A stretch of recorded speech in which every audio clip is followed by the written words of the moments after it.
Okay, we're back with our track. We have already established a basic lead.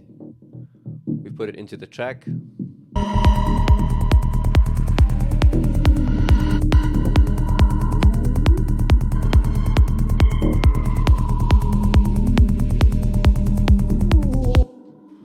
Okay, so that's established. This lead we did with a basic pattern, and just by muting the pattern, we made our own pattern out of it.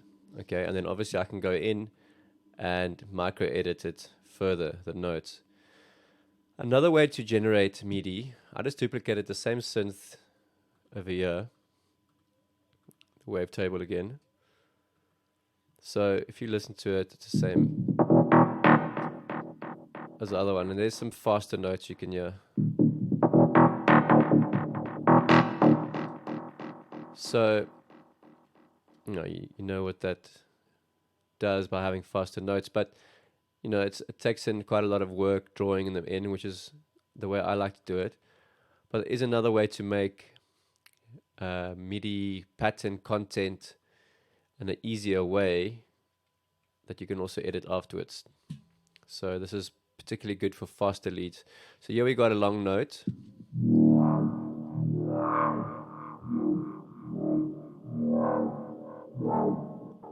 Of the same synth, going with the same modulation as when it had short notes, for example.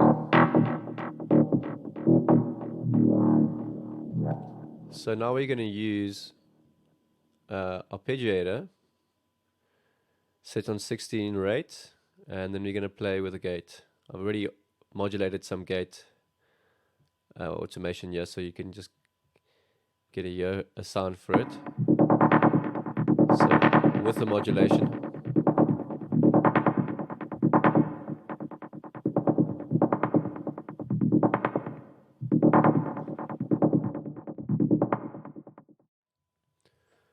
So now we got a bit of movement on the synth. We can always adjust the synth a little bit, tweak it a bit.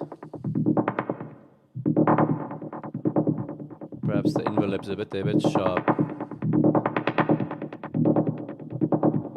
Maybe the envelope amount.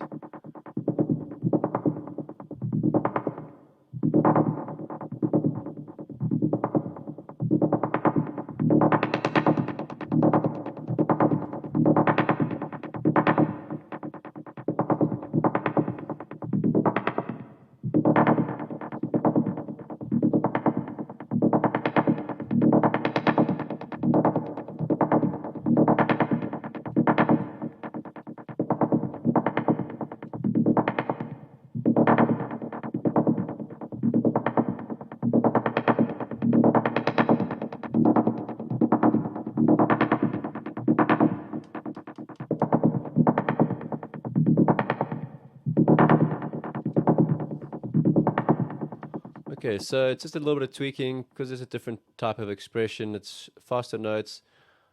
I shaped the envelope a bit. I shaped the synth a bit just to make it work a bit better with this type of patterning. Okay, so now we've got that pattern sounding quite cool.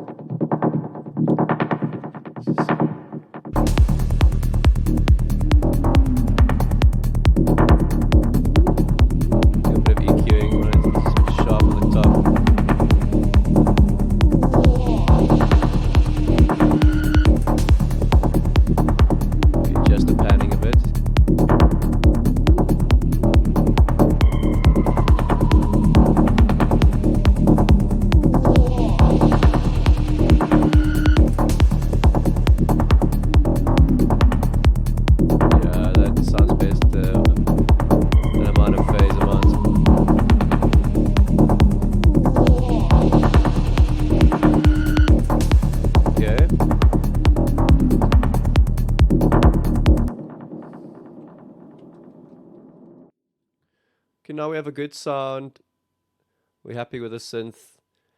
So the trick I wanted to show you is it's very simple and basic. It's hard to get your notes out. Like the first method was getting automation going, getting the telling story with very basic patterning, and making it work. So we have content now to work with the rest of the track. So same with this, it's just another way to create your initial notes or to create a different type of patterning, because drawing in 16th notes rhythmically is quite hard sometimes. It just takes a lot of time, and it's better to feel it with playing a controller, like playing the gate. So we've got a cool pattern now. Let's just check it out again. With the track.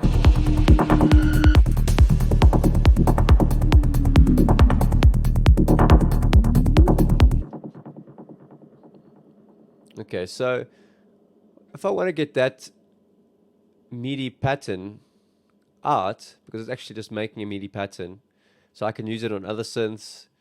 I can either just copy the arpeggiator with this automation. It's a bit more fiddly to edit. So I could just make another Midi track and make the input the same track as that synth's on with the arpeggiator. So, and then put the record on. So when I record it, it's going to record that same pattern into here that the arpeggiator is playing. So let's check that out.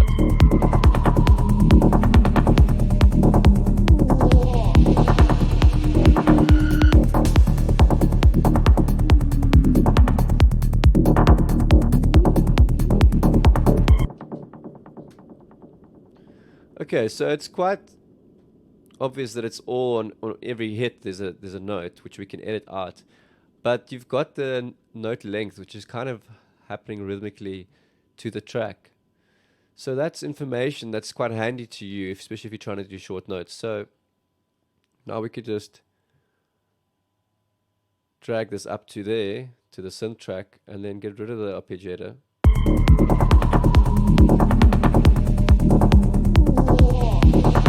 Just mute our other wavetable. So we can just start muting some notes, especially the ones on the kicks, but also ones where the snare would go. Just to emphasize that there's going to be a snare later, like this one as well. It's not on the snare beat, but it's also clashing. So this one.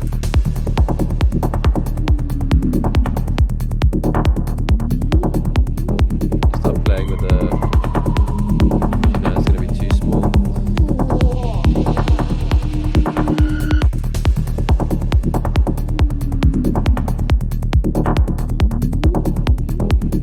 Then obviously some long notes. So yeah, I was hearing something long should be in there. Let's check it out.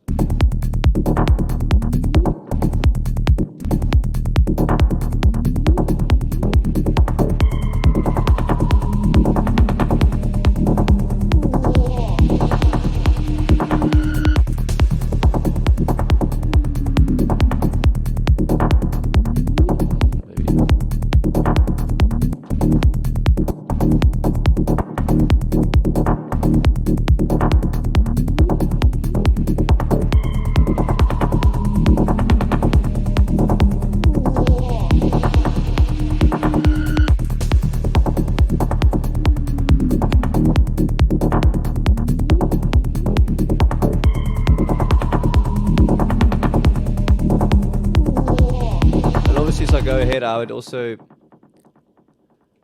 mute the corresponding notes of the other synths. You know, like here's one that's playing above here, that's armed to come on.